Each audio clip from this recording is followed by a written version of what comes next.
so.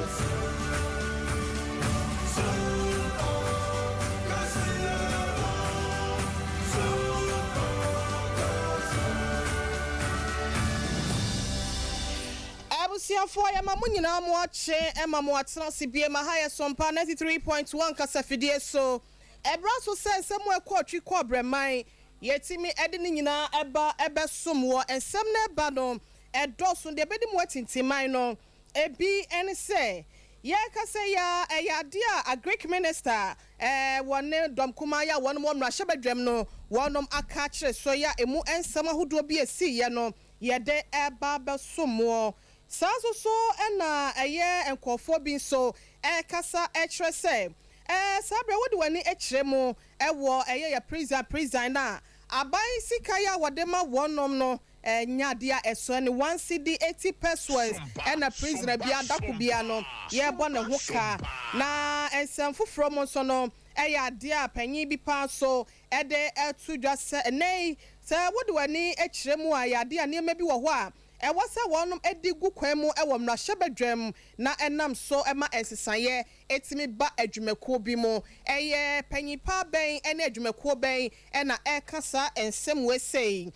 ejuso kropo ni mu so ena yedrei na bonwure adehye so omo ekyerese empuntudwuma abo wonum te se de jonso abo aboa akokọ ensamfo from no wobeti se MPP amanyoko no so no ekyerese enyade a wonum so ewo bibia de tia Ghana fo na ensem ahodo bi epiepie enam so nti NDC amanyoko no ede ensem bi ne ensa ekyereke amanyoko no so no yebebo emu ensem nyina ede akyerɛw ensem bi edikan na editie ya eka yenom ho ena no pay ohinere mame ekua yeboa asia mama batena se a medema no egu ho asew ede amamoim na ya ka se eye miso free drink ene 5G meza wonom ena ebo ye chidom ama yetime de kasie etimi ababedan wo ebre pemo no ensem efa wonom nyina esi ase no ye de beba abesomo yenhwe na yentwa ye homra ye ba ensem no de aka no ena edoso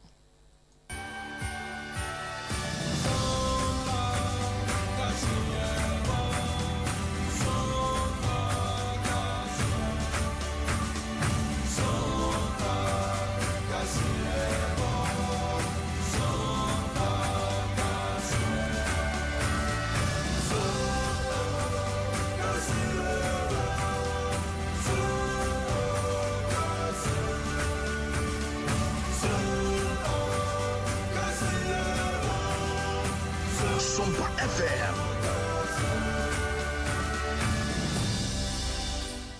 Abusiafo yadamo ase afe yenhwe na ensem no se de esiche no yentime emfa emanemo ye ka cho se Sompa 93.1 kasafidie so no woti yenka no brekwa na woti yenka ewo bono mantem kropon sunyane mo eya Sompa 98.9 sanso na bono epo ye mantem nkranza eno so eya Sompa 90.7 share your Facebook eya Sompa TV Ghana ana Sompa 93.1 YouTube no so eya Sompa TV www.sompaonline.com ensem ni nyina da ye krukra e de akwakogo ntu betimi akoho na wakotie bi nso akenkan e de afri ho medin do hene ire ma me akua yeboa asia ma buffalo soldier e be ma 10 gram ho fefo wono ebo mi chido ma chinchin fidie ni fru mama me sanso e na systematic nkranza ni de hyekan dodo na friend Joel wono e na ehwe MC a ho a wodi mi twa for Facebook YouTube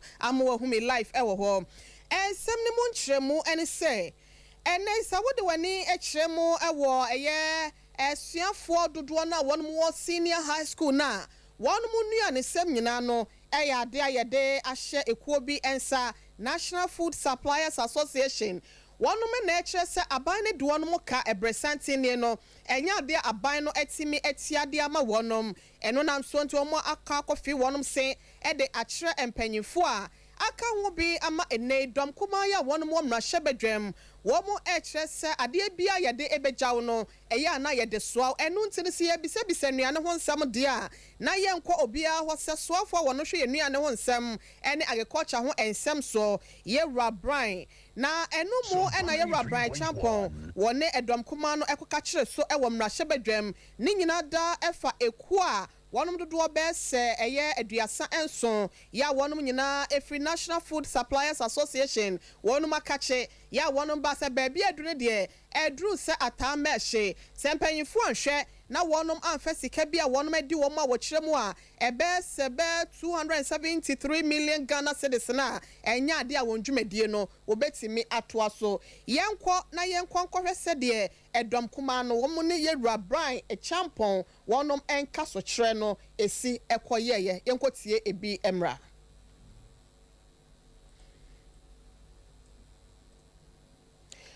Ebusia ya boy ho modern say yensa beka ne no yenkwohwe se yensa kan yentie yewura mo. What we know about paying people or payment that are late? So are you saying business? No, my friends is you get angry that we are here. You should be the last person to get angry. You should be the last person to get angry. As a member of parliament, no, you should be the last. Are you angry because we are finding solutions? Are you angry because we are finding solutions? Saying we have no locals here. Would have solved it. Would have been here. That we have no locals here to get angry. We don't even have parliament. We all stakeholders in the governance of this. Is that what you're saying? You shout at us like that. You don't do that. You don't do that. I'm saying that. You hear me saying that. Disrespect. It is like disrespectful. I'm not going to accept that. I won't accept that. You don't do that. You don't do that. Young man, I won't accept this. You don't do that. You must only play language. But what I'm saying is that this leader must come to an end. To solve this problem. Yes. You are a minority leader. No, you like attacking me anytime you speak. What is your problem? What is your problem? That is problem. No, but what is your problem? What is your problem?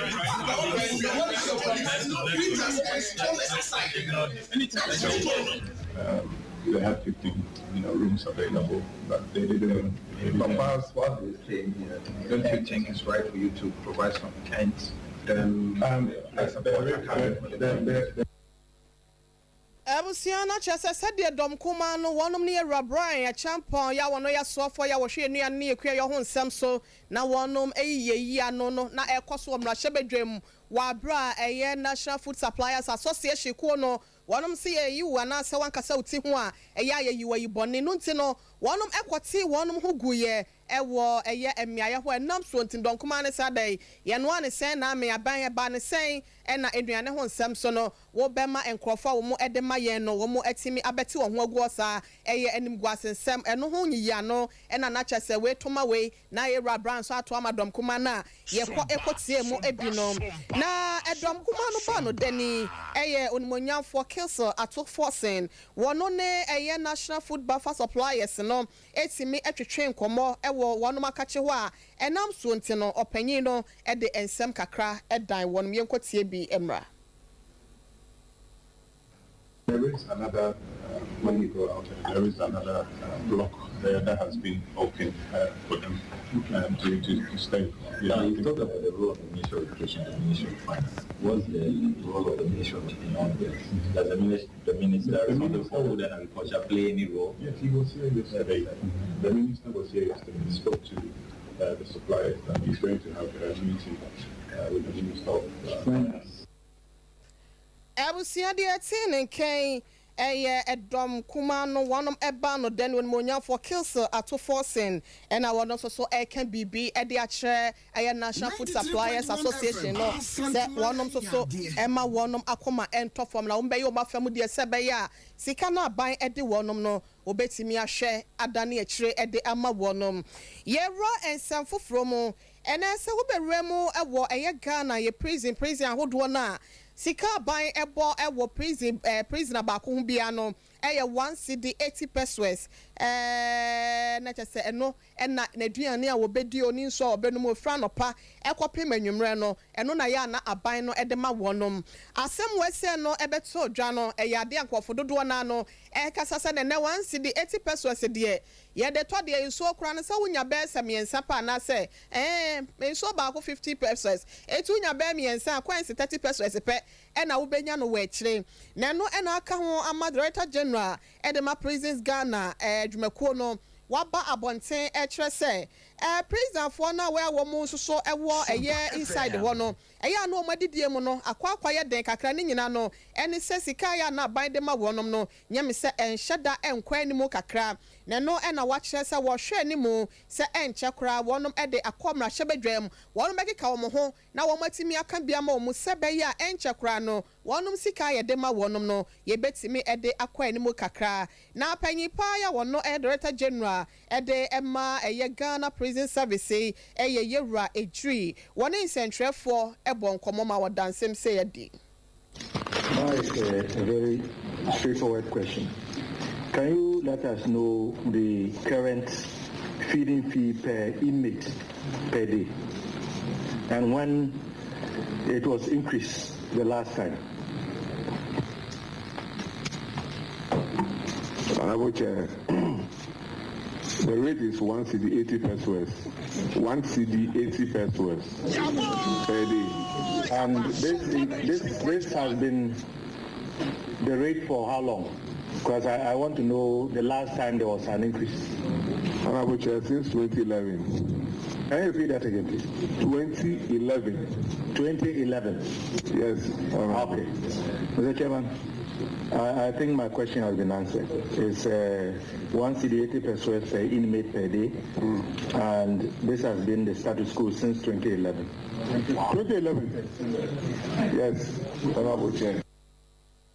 Ebusia Public Accounts Committee and a wonum eshia ye na wonum ebisa yewra ya wono ko eye Ghana prison dwumako na wotua anono yewra Isaac Kofi Ejri na wototo na no abisa se na mo ankasa no de bia prison ba ko bia ne sen na ban no de ma mo se 1 CD 80 pesos and was so biem and na osi so wi na wase we no sese mu ba ye no edi be se mfie be se no wase efre mfie empinu eni du ba komo na sansen ne ba ye abesi na no ebi entimi emeka ho na ne nsemi nyina no eye Busa South ma shebedwani ya wono kro ya wa ye member ya wa Public Accounts Committee ne ho ya ode eye yewura Clement Park wono ne bisa sa ensem we sei efa ye nua no mo abibi nti no wonom akodeda ne duafie mo didiem ene ehu sikatue mu na we esi ya pe na titene ne edema committee no eye onmonyafo judge James Kruche wono so ekire se pa na assemnity a ene na enyenyenyenyenyenye eye arehosem. Mr. Jim, how are you managing the 1 CD 80 pesos? Honorable Chair, I think my minister wanted to. No, but you are there. You are managing the fund. Yes, we have farms all over the country, and it is our farm that has stood in since the problem of feeding arose, and this is what we are doing to complement government's efforts in feeding the inmates. Yeah, because if you don't have any support from the farms, it will be difficult to feed inmates with 1 CD 80 pesos in a day. So that's the answer. It's give us, but still the 1 CD 80 pesos. And does the money come regularly? Na chese omo etresa se prison for na ban no won fo bi aya na won edidi mu eba wonum nua ne nsem di aya na enhyeda enye adekese bia na so no de aban editai wonum achi se be ya eja ya center so nko anante omukonya nyado akakra mako kakra de firi wonum afonim omunya banche ana se bode bi de bo apese a ka mo mbeto anwo ana se bibise no na wonum ekire se sika eba no eye 1 CD 80 pesos a wode support wonum nyina na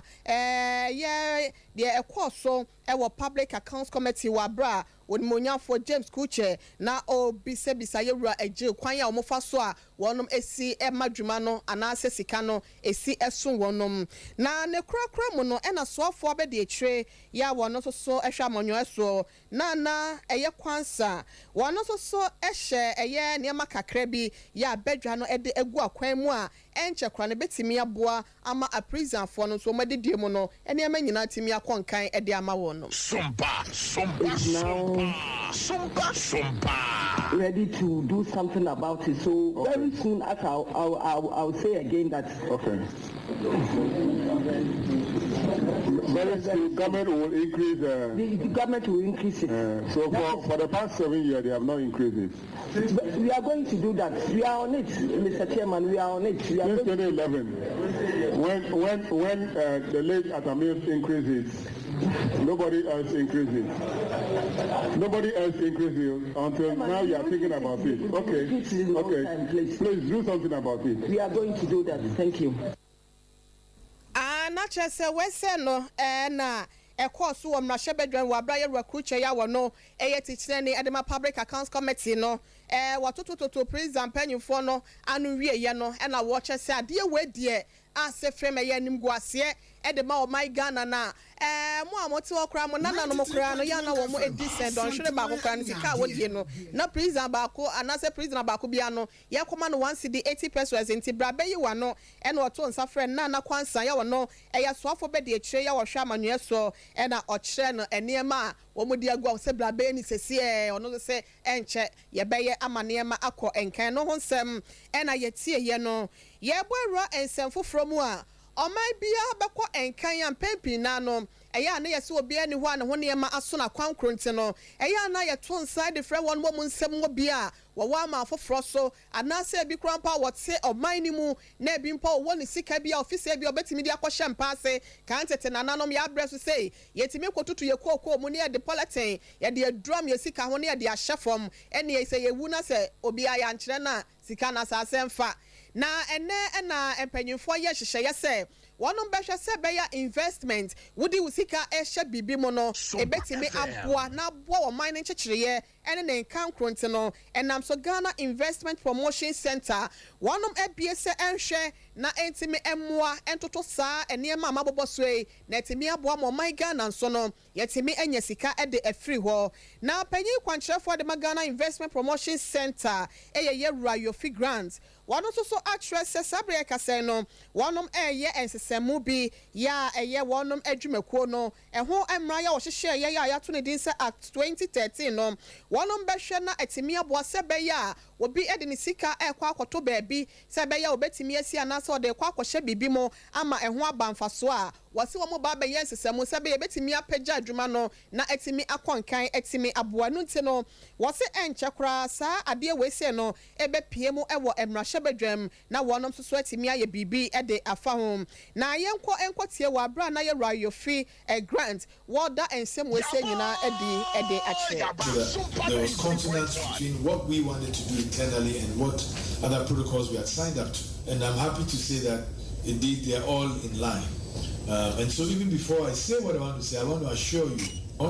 you that in the very near future, the reforms as we have are going to be tabled before cabinet actually within the next week, the next few days, and hopefully we'll see it in Parliament quite soon. And it has a few radical changes in there, but all these are in consonance with global standards, new trends, and the ability to retain Ghana in front of the interest of investors. Today's world is a very challenging, also competitive world. And as much as we compete for FDI, some of the biggest providers of FDI, also the biggest, marketing places for FDI, they themselves require FDI. Ene area se ahokyra ba na area senso aye akansie no ntino ye boy homodin se betimi atoto ne ma ye na ye ensesemo ewo ye dwumakuo no emra ya ebata ho no na timi aboa amaso obi ebeye investment ya nani etimi agye ho na ayefe enso aso nani ede amano yera Yofi Grant wono aye panyi kwantrefo a wada Ghana Investment Promotion Center no ni semi nyina woda na de ewo eye afimo Economic Councillors Dialogue edwumedie ni hwemudie course a ni nyina ne se wo boa abodero na wode afa kwampo betimi aboa ma investment enso ejina ne naso na timi aboa wo man no so enkyekireye na dwumedie no ase no ena ambassador edema Lebanon brekro na wasaye din edema diplomatic corps no yewra maha enso ede ensem kakra etu edwa ede ekire ye kwan a wonom ebefa so atoto niema ama amafoforo so fo na se enipa bi a wo pepa so obetimi de ne sika aba be hye Ghana mu no enema nyina so atimi akoye ede ama no. Councillors, we must advocate the reduction of these obstacles to create a level playing field where businesses can thrive. In addition, we should focus on promoting economic diversification and resilience. Over-dependence on a single sector or market can make economies exposed to shock. By diversifying our economic portfolios, exploring new sectors, and encouraging innovation, we can foster resilience and create a solid foundation for long-term economic partnerships. Abusia dia wakasa ye wono ena wono mo wo free amahodo so ede o mani achem wo mem hasenum no wo ye wono epanyi kwankyerɛ for brekɔ na wo sagyinamu e wo Ghana hasenum ede ma Lebanon aban no ye ramaha ena ye kɔ ekotie na wose ni nyana no ye hwɛ ntoto enema se beya ena investment akwakwaye oban bia ekyi brɛmo na obi ti wono ɔse wono de investment no wonya no ɔno akasa ne sika ana se de ɔwon kwa no de bɛbɔ ne ho bra wasi emwa emma ne man no entimi enkoso yeba asante bantama ya na ejusu kroponi mu ena yakɔ akɔwura sabre ya ye kase no bonwure eye kroba ko a ehye ejusu kroponi mu ebi ewa asante bantama senom ne aba beto adwasa wode wani kyeremu ewo ho a empuntudwuma pa wonoma kwan ana se de ya se hwe anyway betimi abo asetena mu yedie ene afefede a ebetimi aye nika de ama obi eni aka ekrom ho na eno enam so nte no yewura edubofo wono eye titirani edema eku a wono so afa anase wono mapa ewo ho wone ensentrefo edi nkomo ema wodane nsamadi ede kire wa bra ofre enhyiamudie Kuma bebia yeja to se bia ye de habe bisi toilet wa ha de habe market de bia habe schools de bia habe park no sabia ni nyina o maton ni nyina ye nim nkofo o maton sabia ni nyina e say bebia o se nya kura yo se bia ka de ha de station say e de beto bolago ni nya mabisa me no ka se o kwa se ha insuo anope e da manfo egu bola o moto bola egu. How about Quan Sato ye, baby, see nipa? I say, yeah, me find said an amodia to high see nipano. And nipa does a near chessy and a fan at home. I may so much to word afar, I say, no, my baby, I see nipa. A bear canula, a bear damn my pass, a baby, see nipa. Ye shake Korea, you will school 3.1 to assist school, a senior high, or a sra. And some be breed a coso. Now, no. In your doom for be so about doing a park, I'm a school for no. Penny be solid jan say, yes, a tria or 30 million a mano, a yet tiscano, and son of Amanaye.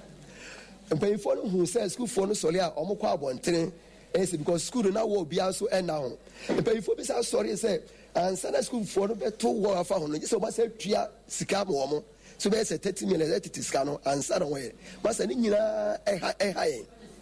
I feel. Dear who say, oh, na mammy for and before about say, I conphobia betaki, I conphobia pamoye, Yaku conphobia, you must say langas. Langas solia or dicuma with almost no more back up and down, sir. The man for whom woman somewhere I conform. The cruma and langas for the etia. I feel cruma, a place for me every gura, a bear who yes you are, as that was a place for cruma. Adaya yes BBS kroma so meba na BBS ya te create ni asundue de ewa enoma bebre enade sa hakuri pa so ne se ye ni ba bia ye ye yi ani ya sempa ona asamu a woka no epanyi bia timi akotwa sieye ede amani padasani atona panyi be anase ni padasani be no kotwa ye ena obi be ye park ama wonom na ni padasani si wonfa 30 million ransa no ye na adenti na omomo ni padasani ni so wahini na anase ni nkonwa sofo na na hwan panyi bia ono na ne na chichiri kro na anase sen we de ye bonwure concerned citizens of Bonre ma come ho aboma peku wonom etitine ni ya ye frɛ no yewura edubofo na wonom efrɛ sentrefo nhye mu sɛ baabi a ekɔ no de bonwure ade hye wonom ho papa wonom yetwa wafuma ede ahye bonwure asase so na ebedru sɛ onti na nanom wonse do nkɔ obofo nkyɛn no na ye pɛ baabi ede wamu atoa yenya baabi ne etoto ball agu nsuo mu ye nneɛma basa ne de ha adwen na wonom enso abeda wonom sɛmo a ɛhya akoma mu ma ha wonom no edi akyerɛ no na ewo ensɛmfoforo mu no Youth Arise Ghana ekuo bi a enhye aban ase wonom eboa sɛbɛyɛ a wonom ebetimi aka ensempa enteteye ensempa ede akyerɛ Ghana mebunu ene adeyode bebree etimi boa ɔman enkyekyereɛ ena ekuo eye na wonom ene ekuo bi a wonom so ye from say Afrima's Gold Company Limited enso aye kasobom dwumadie bi e de amafana ye students ya wonom so e wo Sunyane West ene Sunyane East kropo mu e wo bono mantam kropo mu na ne nyina ene say wonom e de afutuo agina dwumadie so akwa ma wofo se adaroma empepi na no wobehwe no akwada bi wo ho a opese bi krampo na wonu akasa etwu so ne career na se ne dache adwuma wo pese wo ye akwada bi wo ho a doctor adwuma na ni nje ho obenya na nka wo kyerɛ de na so no na ne ma me kyenkyere twan wo bekɔ akɔye doctor efi se menua ba na se madam fo bremo ekua se wa ne be nya na wakɔ akɔye doctor nya na menua ba yi kwan du efi akwane du ote pankro no yi enya na ne be wakɔ akɔye lawyer enti wotwu mu tan lawyer na se doctor no na wo be ye wa bra akwada na bia woni pepa so obetimi aye saade no eno na ekuei wonom agina so de afutuo akwama wo forsa da roma eya wonom enjoy wonom ba no de opese omo ye no wo mo emo omo nyene no na bia betimi abo won dache empeja woba ekua adujanfi wobo enkomo e de kire sei ejumbre bi mi wie school no na ejuma me pesa me ye no me parents omonti ase ma me nye enso na me hwa no na metimi aye de aye it's omonti ase na be ma me go I went through a lot of emotional stress and trauma. It's me decided says there are a lot of these people going through such situations. So why don't I sit down and organize this program? It's me cause me no so ni minyan penyin for bebre a mo ti ase etsi de me pese me ye na se a o maboa ya ma ye de adrum pempen sorry. We need the tosobiensa. First one ye I have origin a Certificate South constituency. And last year ye be ye no Sunyane West and East with the support of Special Ice Company Limited and Koko Asedun Ketia, son of Johnson Asedun Ketia, and Honorable Melissa Sunyane West parliamentary candidate. It's my program. Obi Honoma, Oba SHS, a course obey no, na bambu on person obey because a juma person yen, untimi yes man. It's a more sure almost a course obey SHS no, and nun tre de obey dash. A bit share by nyina it said the see when you sell person we and once nya your options be brave or no ma betimi ide I follow you into any council ma abamubu e was so call consult rights people no more tool for counselors no more tool for no more show kwan abed obefast parents no more yes and I think say emboa so parents no na see ehun say and aba ne betimi aye na hu say oba no so ya and I was so supporting Ebusia de atin nkan eye obi a wo ye kan before edema ekuo bi a enhwe abanse a wo frɛ wonom Youth Arise Ghana Mame Patricia anase ekua adujanfi we ye mame ekua adujanfi na ye ekotie no no na ne nsɛm wese nyina no eye ade a na wonom ede ye kasakyere adwumadie ede ama enkwada yo mo SHS wo bono kroponi mu eye Sunyane West and Sunyane East na enam so wo de ensemi ekoma ye na wokɔ eye enwomesua adwumakuo ni mu a wonom apa eye career guidance and counseling center ni nyina ne sese wo daache be de opese wo ye adwuma opese wo ye ene ho afutuo bi a wo pɛ no ɛhɔ na ye ana wokɔ no watimi akwakwagye afutuo no de afiri wonom ho panyi pa ya wono eye totoye edemasa guidance and counseling center wo bono mantam ni mu no eye Madam Patricia ewua amuakon wɔno nso so ɛkasa yɛ ɛde kyerɛ ɛyɛ wɔnom ɛnɛ wɔnom ɛba bɛwie suku yi ɛfa wɔnom nso so programs ahodoɔ a wɔno ɛkɔ akɔtwi so no sɛ yɛ a wɔn nyɛ ne da hɔ na wɔn fa deɛ betumi aboa wɔnom daakye. Nene adwumadie ya yɛyi ɛbɛma mmɔfra no ahu sɛ adwuma wei meyɛ a ɛbɛboa me adwuma wei meyɛ a ɛmmoa me ɔyɛ course bi na ɔwɔ career bi in ɛwɔ n'adwene mu nti ɛnɛ adwumadie a yɛyɛ ɛbɛma nipa no hu sɛ course na ɔyɛ no koraa no ɛyɛ vehicle it's like sɛ wotu kwan akɔ nkran na bi wakae sɛ wohia bibi wɔ Kumasi na wasi na wayɛ ade korɔ na wasan atoa so. And see, most of them your courses be among who say, and for moon cook career and on person, but and yet too late. And on me, I insist on woman, almost senior high school now. On me, assume me a course now, on per se, or moye, the career, or per se, or fan. Our 4 courses are on to me, and I Juma on person moody, on to me, and yan on person, mama. And a yamom. Yepese, our 40 as you say, Omunjay emofrano. Unyame de Bibia Ashe emofranimu. I hidden through education, ye bear on FSA at the corner. And see the abofana person, se visual arts, and a oye. Na obefie, na opese, or sign kusia at the fufra. Our phone and more coin. Because in the world now, no more assasaka. Ubeti akoye visual arts but at the end of the day beba na wo ye different adwuma enti ye mama fa na kwan na ye mama explore ye mama nsua sa soft skills a ye ka ho asem eno eboa e ma omo ye versatile is baby bia wo fete Abusia de attending kan Ayabono Mantam Kropomu guidance and counseling coordinator at the Ma Ghana Education Service no Mama Patricia Ewa Amwako and I equotie no ye can for means of free drink at the amount. Mr. Jumedia be a woody and ne a yodona na air coso, abadin to adona na air coso, awadia dodona and uncle so edge. Mr. Elfa any Jumebia a woody. And answer would tifie, Moya, sorry, shame with dear be, as well like a cowanum sasa kakra, and as one can mano kakra, be crampon and as dear for an emenda for you quay, walk quiet to miso free drinking it be, Fakwachama was saffron quadano wate, na emo mopomodane, ma almost so one day, down a drew me da one etimia bar, sorry, ababa some crystal. Nani namuni say, a yen in no do pinano, and a yes, so media go, a miso free drinking mo,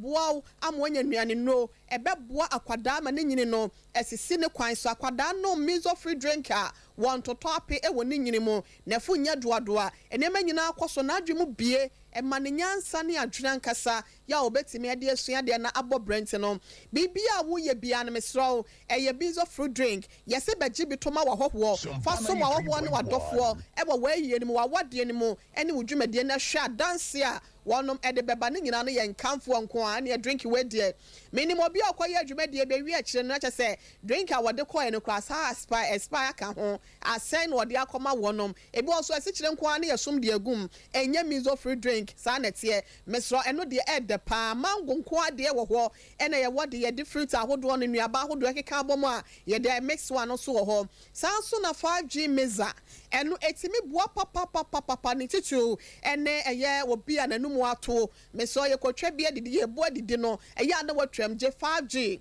efisa guarana wom ete wanum grapes fruit no so ka ho bi ye de grapes ankasa so abo no ena jensi akantete ye na nonom enonom a wo ho ye den wo mpom sisi wo mpom so no ni nyina ye soma de agu 5G mezamu na greeting so ema hoden eyi fi bia free ni padua ni mo wa bra efa fifre ni wudun so mo apie ni nyina ya carbon ena ye de aye 5G meza enti me pa cho dwumade bia wudie anasa wo fie krampo na GB na de go fridge mo kra ma ne chele kakra eno krampo na ya na ekume no eye 5G meza ene eye miso free drink no ena ye kan for the amount appellative or better enso etetre obi a kidney are wosa mesro anasa si che yade no eye no wa GB eno mo stroke yade akura ka wonom no ena no adobi fra me se me nom eye appellative no me hu sensesan ye ebem na wonti me keka na hokora se wo so optimi pagya nsa eye appellative or better ehun sunsuaso ne bi eno no eye aboa na GB ma akwada na fu aye doado amframa agyina ne yam ebekla ne nyina afiri ho ama akwada no aye fine deɛ meka nyinaa no wobɛnya ne dɔsɔpo ba ɛyɛ Sompa TV ne Sompa FM ha anasa wode wani chemot wani first clinic yɛ no wɔ ɛhwɛ overseas Alpha Radio nkyɛn hɔ a manager Daniel ɛwɔ hɔ ɛboakwa ebi ɛwɔ hɔ no manje janhye ase nom so ebi ɛwɔ hɔ post office abawa mo nyinaa wɔnom etuatua line ɛne amiamia nka yɛ ahodo a aka 0246 270 221 0246 270 221 ɛno ne mezo 5G ɛne aperitivo ɛma a wobɛfrɛ sɛ wopɛ bi anaasɛ wopɛ nkyerɛmu bi a na watimi afrɛ ɛboɔ no nso deɛ ɛda fam sɛ pɛm ne boɔ nyɛ den kura ntimi srɔw ɛyɛ ano abɔ mmɔden agyibi yɛwura asante yɛboa Benedict ɛsɛmufoɔ panyin yɛde aseda kɛseɛ ɛma no news crew yɛ wɔnom so ɛwɔ Sompa kaseɛ dɛm yɛda wɔnom nyinaa ase kuku Veronica Jando akɔsia somua ɛne ɔmɔma kɛne nyina ɔma fam deɛ ka ho ɛna nsɛm etimi ɛbɛdan wɔ saa nso na ɛkɔnya akɔ abrɔ no wɔkyea mi ni mo na napɔko piesie ne sie mu nyinaa so ɛwɔ sunya ne Sompa 98.9 wɔnom ɛmoa ɛta yɛkyi ɛnkranza Sompa 90.7 so yennuan mo ho nso so eka ye ho bi papa toast baby a wo bia no pay me chia papa pa ye wonom dom ye ena kase etimi eba baby a wo bia wa wo je brani adaje tie ye nso no aseda chenchenche ena ye de ema wo papa toast me chia wai na wonua jo wan so wa systematic enne wono na hwe ya Facebook, YouTube ni nyina no wode me etwa fa so MC a hone ye ne dia sanso na Buffalo Soldier bema 10 gram wa hofefo bema wonsin so man san wa ham bema wotimi tam nam kum ai we bibia bi oze kuma se nyina ewie wa skwa wono ene chinchin fidie no fruma ede ema me medi do hene re ma me akua yeboa asiama madam ase akram Ghana fopim dwumedie nana ya obo amalebia boga abusia obeji adwa no na watimi ede atoa so ede amamon